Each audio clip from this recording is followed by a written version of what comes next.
اسلام آباد میں حکومت نے ایک بڑی مسجد برق رفتاری سے گرا کر اس کی جگہ درخت لگا دیے ہیں. اس مسجد کے بارے میں مقامی لوگوں کی طرف سے بتایا جا رہا ہے کہ پاکستان بننے سے پہلے کیا اور اسے بعد میں جنرل ضیاء الحق نے پختہ کروایا تھا. پاکستان میں بہت ساری مسجدیں غیر قانونی بنائی جاتی ہیں حقیقت سے انکار نہیں, لیکن سوال یہ کہ وہ غیر قانونی مساجد ایک دن یا ایک مہینے میں بن جاتی ہیں, جبکہ وہ بن رہی ہوتی ہیں تو اس وقت انتظامیہ کے کرپٹ افسران رشوت لے کر انہیں بہت سے لوگ مجھ پہ بہت دباؤ ڈال رہے تھے اسلام آباد میں مسجدیں گن رہی ہیں, آپ اس پہ بیان تو دیں. میری عادت ہے کہ جب تک میں خود اپنے طور پہ تحقیق نہ کر لوں میں بیان عوامی دباؤ میں آ کے کوشش کرتا ہوں کبھی بھی نہ دوں بیان, تاکہ ایسا نہ اس بیان سے رجوع کرنا پڑے, کیونکہ بعض دفعہ حکومت پہ بھی غلط الزام پبلک ڈال دیتی ہے. حکومت کچھ کر نہیں رہی ہوتی اور پبلک نے ڈال دیا ہوتا ہے, تو نہ ہم نے عوام کو فیور دینا ہے نہ گورنمنٹ کو فیور دینا ہے. بعض چیزیں ایسی ہوتی ہیں جو ہم تحقیق کرتے ہیں وہ الزام غلط ہوتا ہے, حکومت نے وہ کیا نہیں ہوتا, یا جس طرح کیا ہوتا ہے اس طرح ہوتا نہیں جس طرح بتایا جا رہا ہوتا ہے. تو اب جب ہمیں آزاد ذرائع سے تحقیق ہو گئی ہے کہ یہ واقعی ایک مسجد گرائی ہے حکومت نے, اور وہ مسجد بھی 50-60 سال سے زیادہ پرانی مسجد, بڑی مسجد, نمازیوں سے آباد مسجد تھی, یہ کہہ کے گرا دیا کہ یہ انلیگل ہے, تو حکومت کا یہ کام انلیگل ہے. 50-60 سال سے ایک مسجد ہے, جو جمہوری حکومتوں میں تو ویسے بھی لوگوں کو دیکھا جاتا ہے نا, پبلک کو کوئی اعتراض نہیں ہے, کوئی سیکیورٹی کا مسئلہ نہیں ہے, کیونکہ وہاں سے میزائل فائر ہو رہے ہوں اسلام آباد کے, جو بعض لوگ کہتے ہیں نا دہشت گرد چھپے ہوئے یہاں پہ, اس وقت کچھ کمبخت جو ملک دشمن ہے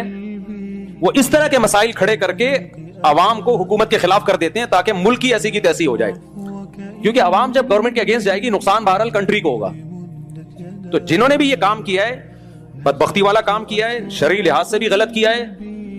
قانونی لحاظ سے بھی. آپ کہہ سکتے ہو جب انلیگل جگہ ہے تو قانونی لحاظ سے غلط, بھائی انلیگل تھی 1 سال 2 سال 10 سال 20 سال گرا دیتے نا اس وقت, اس کو جب بنی تھی نہیں بننے دیتے آپ.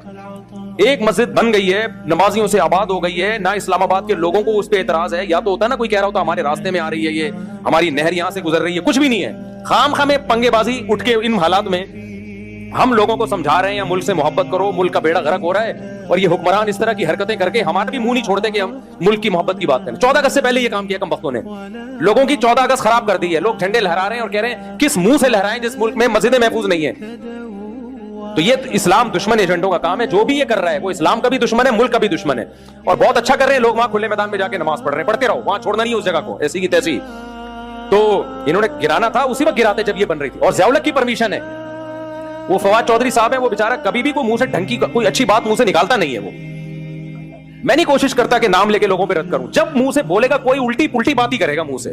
لگتا ہے وہ مذہب بیزار آدمی, اس کو افسوس ہو رہا ہے کہ میں مسلمانوں کے گھروں میں پیدا کیوں ہو گیا. یار تم یورپ دفع ہو جاؤ, ننگے وہاں جا کے جو ننگی عورتیں چڑیاں پہن کے گھومتی ہیں رہو, تم ان میں لائف کو انجوائے کرو, تمہیں ہم جیسے دقیانوسوں میں رہنے کا شوق کیوں ہے. پاکستان کو کہہ رہے پاکستان کو دبئی بنا دو,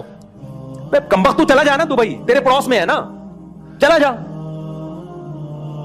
جتنے لبرل لوگ ہیں نا جو کہتے ہیں پاکستان کو یہ بنا دو,